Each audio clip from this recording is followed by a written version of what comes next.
सांसद नवीन जिंदल ने कहा कि कुरुक्षेत्र के विकास के हर बिंदु पर प्राथमिकता के आधार पर फोकस रखकर तेजी से कार्य किया जाना चाहिए।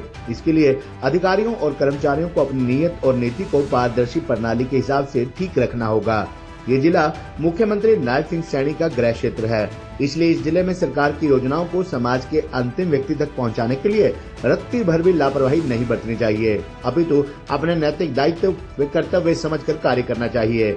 आपको बता दें कि सांसद नवीन जिंदल आज लघु सचिवालय के सभागार में जिला विकास संयोजन और निगरानी कमेटी यानी दिशा की मासिक बैठक को संबोधित कर रहे थे। सांसद नवीन जिंदल ने प्रधानमंत्री ग्रामीण सड़क योजना, रेलवे, प्रधानमंत्री कृषि विकास योजना, प्रधानमंत्री उज्ज्वला योजना, राष्ट्रीय स्वास्थ्य मिशन, ई राष्ट्रीय कृषि मंडी, सर्व शिक्षा अभियान, बेटी बचाओ बेटी पढ़ाओ और राष्ट्रीय पशु बीमारी नियंत्रण कार्यक्रम सहित अन्य योजनाओं की प्रगति पर समीक्षा की। सांसद ने कहा कि कुरुक्षेत्र के बाईपास के प्रोजेक्ट को जल्द से जल्द आगे बढ़ाया जाए और धरातल पर काम किया जाए। इसके साथ ही रेलवे एलिवेटेड ट्रैक पर जल्द से जल्द ट्रेन चलाई जाए और इसके लिए जो भी औपचारिकताएं हैं उन्हें जल्द पूरा किया जाए। इस प्रोजेक्ट को जल्द शुरू करने के लिए वे स्वयं भी केंद्रीय रेल मंत्री से मिलकर बातचीत करेंगे।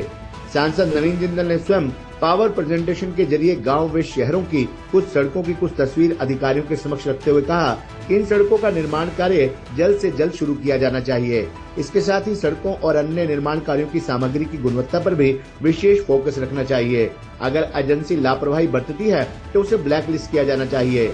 उपायुक्त नेहा सिंह ने मेहमानों का स्वागत करते हुए दिशा के एजेंडे पर हुए कार्यों को प्रस्तुत किया। इस बैठक का संचालन जिला परिषद के सीईओ वीरेंद्र चौधरी ने किया। इस मौके पर विधायक मनदीप चट्टा, विधायक रामकरण ताला, पुलिस अधीक्षक नीतीश अग्रवाल, एडीसी सोनू भट्ट, जिला परिषद की chairperson Kanwaljit Kaur, vice chairman Dharampal Chaudhary DP, Vinod Garg सहित अन्य अधिकारी भी मौजूद रहे। सांसद नवीन जिंदल के समक्ष पेहोवा के विधायक मनदीप चट्टा ने पेहोवा से अरुणाई जाने वाले रास्ते पर सड़क दुर्घटनाओं को रोकने का विषय रखा। इस पर सांसद जिंदल ने पीडब्ल्यूडी और एनएचएआई के अधिकारियों से रिपोर्ट तलब की। सांसद ने कहा कि एनएचएआई की रिपोर्ट के अनुसार पेहोवा से अरुणाई जाने वाले मार्ग के बीच 152 एनएचएआई पर फ्लाईओवर बनाने की योजना है। इस योजना का डीपीआर तैयार करने के लिए एजेंसी हायर की है। इसके लिए बकायदा 4 लाख का बजट भी तय किया है। इस योजना पर एनएचएआई विभाग की तरफ से 20 करोड़ रुपए का बजट खर्च किया जाना चाहिए। सांसद नवीन जिंदल ने स्वास्थ्य विभाग के अधिकारियों को निर्देश दिए कि अस्पताल में रेडियोलॉजिस्ट की कमी के साथ साथ अन्य संसाधनों की कमी को पूरा करने के लिए अस्पताल प्रशासन को आर्टिफिशियल इंटेलिजेंस टेक्नोलॉजी का प्रयोग करना चाहिए। इस तकनीकी का प्रयोग करके मानव सेवा को और बेहतर बनाया जा सकता है। सांसद नवीन जिंदल ने कहा कि पर्यावरण को स्वच्छ बनाने के लिए आम नागरिक को भी सहयोग करना होगा। इस जिले के किसी भी घर में खाना बनाने के लिए आग जलाने हेतु कोयला या उपले का प्रयोग नहीं होना चाहिए, अपितु गैस का प्रयोग होना चाहिए। जिले के नागरिकों को सरकार की उज्ज्वला योजना का फायदा उठाना चाहिए। प्राइमरी स्कूलों में देश की भावी पीढ़ी को तैयार करने के लिए उपलब्ध हो तमाम सुविधाएं। सांसद नवीन जिंदल ने कहा कि प्राइमरी स्कूल में ही देश की भावी पीढ़ी को नींव की मजबूत किया जा सकता है। इसलिए शिक्षा विभाग के अधिकारियों को प्राइमरी स्कूल के शिक्षकों को बच्चों की शिक्षा पर विशेष फोकस रखना होगा। इसके साथ ही मिड डे मील के तहत प्रोटीन युक्त भोजन उपलब्ध करवाना होगा। उन्होंने कहा कि सरकारी स्कूलों के सभी शौचालय स्वच्छ और सुंदर होने चाहिए। इस हाउस के समक्ष सांसद ने गांव उमरी और अरुणाई गांव के राजकीय स्कूलों के शौचालयों की दयनीय हालत की तस्वीरों को भी दिखाते हुए कहा कि भविष्य में स्कूलों की शौचालयों की स्थिति बेहतर होनी चाहिए।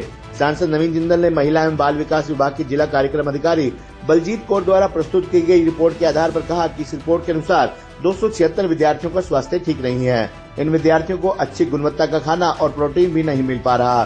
सांसद ने कहा कि 276 विद्यार्थियों को खुद प्रोटीन युक्त खाद्य पदार्थ उपलब्ध वे खुद करवाएंगे। इसके लिए 276 विद्यार्थियों की सूची तुरंत उपलब्ध करवाई जाए। सांसद नवीन जिंदल ने महिला एवं बाल विकास विभाग की रिपोर्ट के आधार पर स्पष्ट कहा कि महिला एवं बाल विकास विभाग की तरफ से गर्भवती महिलाओं को डाइट में रिफाइंड ऑयल नहीं देना चाहिए। इस तेल से महिलाओं के स्वास्थ्य पर बुरा प्रभाव पड़ता है।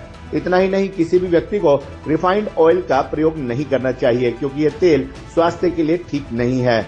वहीं सांसद नवीन जिंदल ने पशुपालन विभाग के अधिकारियों को भी सुझाव दिया कि अच्छी नस्ल के पशुओं के वंशावली का रिकॉर्ड रखा जाना चाहिए ताकि पशुओं की नस्ल में निरंतर सुधार हो सके। इससे किसानों को भी फायदा होगा। इसके लिए पशुपालन विभाग के अधिकारियों को वंशावली का रिकॉर्ड रखने के भी कार्ड बनाने का प्रयास करना चाहिए। पेहोवा विधायक मनदीप चट्टा ने झांसा से कुरुक्षेत्र, ट्यूबकर से भट्टमाजरा सड़कों की वास्तविक हालत को हाउस के समक्ष रखा और सड़कों का निर्माण जल्द करवाने के लिए कहा।